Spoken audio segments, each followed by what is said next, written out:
28 κολυμβητές, μια δύσκολη, μια επίπονη προσπάθεια, 26 χιλιόμετρων κάτω από άσχημες καιρικές συνθήκες φέτος.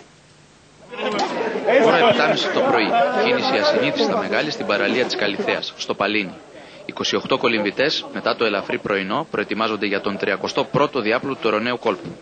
Πιο μπροστά, η αρμόδια επιτροπή του Σύθωνα έχει υποχρεωθεί να απορρίψει διπλάσιες τουλάχιστον αιτήσεις, αφού το βάρος της διοργάνωσης για ένα μικρό αεραστεχνικό σωματείο είναι μεγάλο. Από την εμπειρία που έχουμε, μπορούμε να ελέγξουμε μέχρι 30-35 αθλητές. Από εκεί και πέρα, τα σκάφη συνοδείας είναι δυσέβριτα και ο συντονισμός αρκετά δύσκολος. Αν ο αγώνας γίνει επαγγελματικός και σε άλλη βάση, νομίζω ότι μπορούν να πάρουν μέρος και άλλοι αθλητές. Θέλετε να γίνει επαγγελματικός?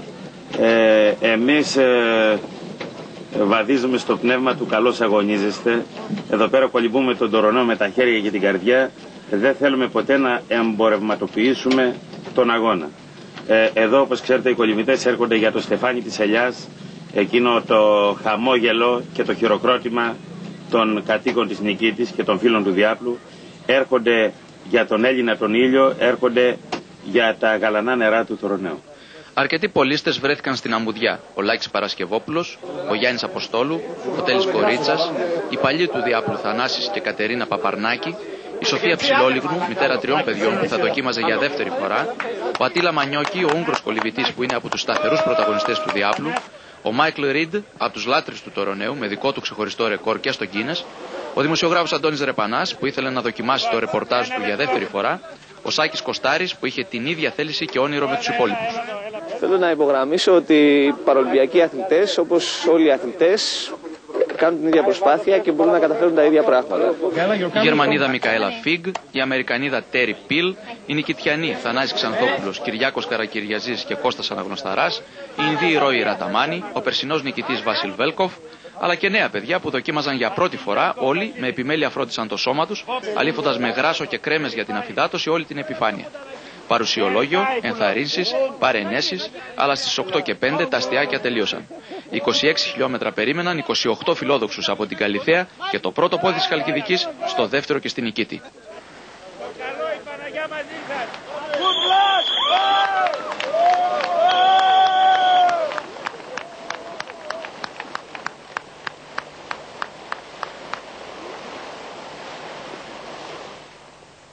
Να πάμε λίγο πίσω στην ακτή σε μια πρόβλεψη πριν την αναχώρηση. Και μετά το μεσημέρι θα έχουμε βόρειο-δυτικό, από πίσω δηλαδή, πάλι βολικά. Έχουμε την καλύτερη θάλασσα που είχαμε ποτέ. Οι 28 κολυμβητές δεν ξέρουμε τι είπαν μέσα τους όταν θυμήθηκαν τα λόγια του παλιού στη μέση του κόλπου, αλλά σίγουρα εκείνη την ώρα άλλα σκέπτονταν. Μετά την αναζήτηση του Βαρκάρη και του συνοδού τους, οι δρόμοι του καθενός χώρισαν, αλλά τα μηνύματα στην Νικήτη, λίγες ώρες μετά, άρχισαν να έρχονται.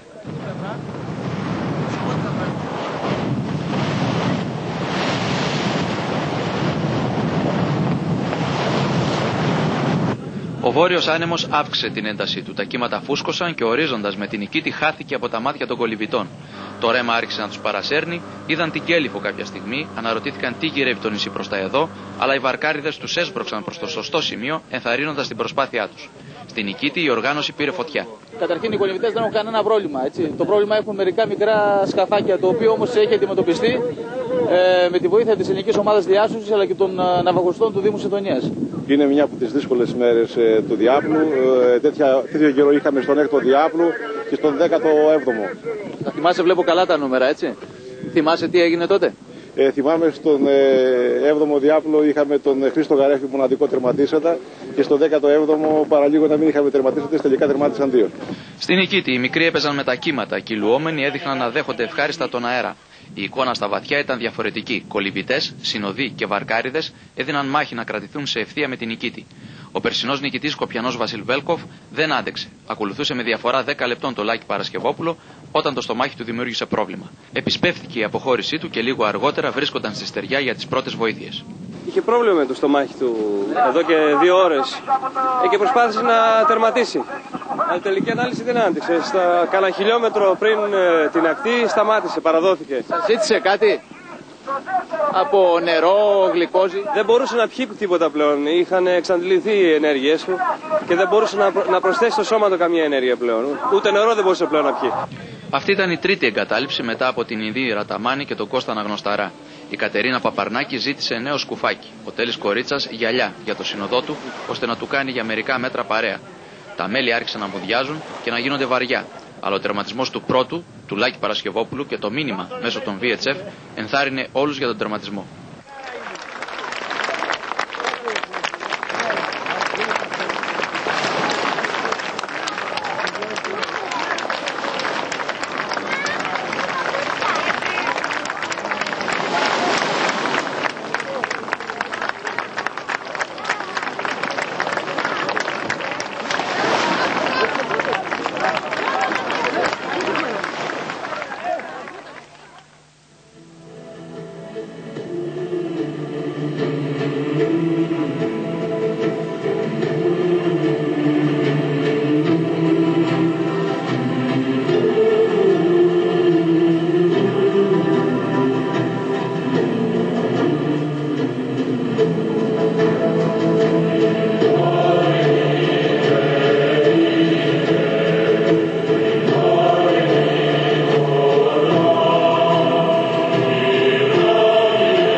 ένα πλάνο που ήθελα να είμαι όσο πιο πιστός γινόταν σε αυτό το πλάνο. Ήθελα να ακολουθήσω στην αρχή ένα μεγάλο χρονικό διάστημα χωρίς stop, το οποίο 1,5 ώρα με 2 ώρες. Τα κατάφερα και από εκεί και πέρα κάθε 45 λεπτά έκανα ένα διάλειμμα.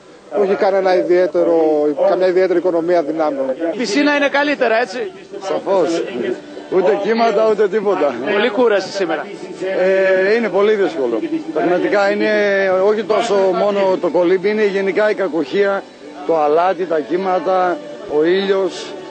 Σκέφτηκες κάποια στιγμή να τα παρατήσεις? Πολλές. Σκέφτηκες να εγκαταλείψεις? Όχι, ποτέ. Σκέφτηκα ότι θα τερματίσω. Πας στην θυσία. Είχες κάποιο πλάνο από την αρχή? Όχι, κανένα πλάνο γιατί έτρεχα πρώτη φορά και έτσι δεν μπορώ να ξέρω. Δεν είχα τίποτα στο μυαλό μου. Όταν δεν έβλεπες τη βάρκα, ακολουθούσα απλά τη βάρκα. Τα γυαλιά δεν τα χρειάστηκα. Εγώ τα χρειάστηκε ο συνοδός μου για να μπορέσει να μπει λίγο να κολυμπήσει μαζί μου για να με τραβήξει. Γιατί είχα απελπιστεί, είχα κουραστεί πάρα πολύ. Οι κράμπες ήταν τρομερές. Πώς τις ξεπέρασες? Με μασάζ από τον συνοδό μου. Τουλάχιστον 4 φορές έκανε μαλάξεις στα πόδια μου. Απογορευόταν να πλησιάσεις κοντά στη βάρκα και έπρεπε κάποιος να πέσει στη θάλασσα να σε βοηθήσει αμπλό, έτσι. Έτσι γίνεται. Είναι οι κανονισμοί που απαγορεύουν τον αθλητή να πλησιάσει, να κουμπίσει το σκάφος. Είτε θες να φας κάτι, είτε θες να βγεις, πρέπει να στο πατάξεις στο νερό για να το κάνεις. Και στα δύο χέρια, Σιγά σιγά δηλαδή. Σηκώνεται αύριο σίγουρα, δεν σηκώνεται. Αυτός όμως δεν σηκώνεται αύριο με τίποτα. Αλλά... Τι φταίει? Είχε πάρα πολύ κύμα, Μιχάλη, πάρα πολύ κύμα. Ασύλληπτο κύμα, δεν έχω ξαναδεί τέτοιο κύμα. Έβλεπες ορίζοντα? Όχι, δεν έβλεπα. Αυτό που πηγαίνουμε ρε παιδιά, όλη τη βάρκα, πού πηγαίνουμε ρε παιδιά. Το ξεχωριστό σε αυτό το διάπλου, εκτός από τα μποφόρ, ήταν η συμμετοχή του Γιάννη Κοτσιόπουλου. Έπεσε από την Νικήτη το βράδυ της Παρασκευής. Έφτασε στην Καλιθέα και χωρίς να πατήσει τη στεριά, γύρισε πίσω. 52 χιλιόμετρα για να κάνει κάτι που μόνον ο Θανάσης Παπαρνάκης έχει πετύχει. Ήταν 5 η ώρα το απόγευμα, όταν πολύ έξω από το καθορισμένο σημείο, κοντά στην ακτή, κάποιος κολυμπούσε μαζί με τον ανυποψίαστο κόσμο. Και μόνο όταν η κάμερα της E3 τον ανακάλυψε, τότε συνειδητοποίησαν όλοι το μεγάλο κόπο αυτού του ανθρώπου που δεν έκανε απλά 2 φορές το διάπλου, αλλά αρνήθηκε να πατήσει στεριά μακριά από αυτούς που τον περίμεναν υπομονετικά, διασχίζοντας άλλα 1000 μέτρα παράλληλα με τη στεριά πριν τελικά τον υποχρεώσει το Στεφάνι να σηκώσει το κεφάλι του και να πατήσει τα πόδια του στην παραλία. Μάλιστα, θέλοντας να μην αφήσει άλλο στην αναμονή τον κόσμο που τον αποθέωσε, έτρεξε τα τελευταία μέτρα προς την εξέδρα χωρίς συνοδεία και αμέσως μετά μας είπε. Τι βόλτα ήταν αυτή? Ήτανε βόλτα τιμής. Ξέσυρε το πλοίο λίγο και για να μην θεωρηθεί ότι μου κάνουν χάρη, πήρα ακτή κολυμπώντας και ήρθα στην εξέδρα. Αυτό μόνο. Τα στεφάνια ήταν για όλους. Ο Σάκης Κωστάρης κολύμπησε 11 ώρες και έδειχνε ξεκούραστος. Δέχτηκε και αυτό το χειροκρότημα του κόσμου, με διάχυτη τη συγκίνηση γύρω του, ανέβηκε στην εξέδρα και αναζήτησε το συνοδό του, τον Νίκο Πατεράκη, που διακριτικά έμεινε στην αφάνεια, αν και η συμβολή του, όπως και όλων των συνοδών των κολυμπητών, ήταν μεγάλη. Αφού έχεις κολυμπήσει γύρω στα 30 χιλιόμετρα και έχεις ακόμα 2-3 χιλιόμετρα, λες εντάξει, δεν είναι τόσο πολύ. Βέβαια με το κύμα που έχει σήμερα και με το ρεύμα ήταν ιδιαίτερα δύσκολο, αλλά τελικά είναι αυτό. Σκέφτεσαι αυτούς που σε έχουν στηρίξει για να έρθεις εδώ πέρα, για να κάνεις όλο αυτόν τον αγώνα και δεν θέλεις να τους απογοητεύσεις. Από τις 3 το μεσημέρι μέχρι τις 9.30 το βράδυ, 25 κολυμπητές βρήκαν την νικήτη, τη δική τους Ιθάκη, στο ταξίδι της δύναμης και της θέλησης. Όσο για το Σύθωνα, το μικρό αυτό, αλλά και μεγάλο στην καρδιά σωματείο, η αντίστροφη μέτρηση για τον 32ο διάπλο του Τωροναίου έχει αρχίσει. Στο στίβο μια μεγάλη επίδοση για την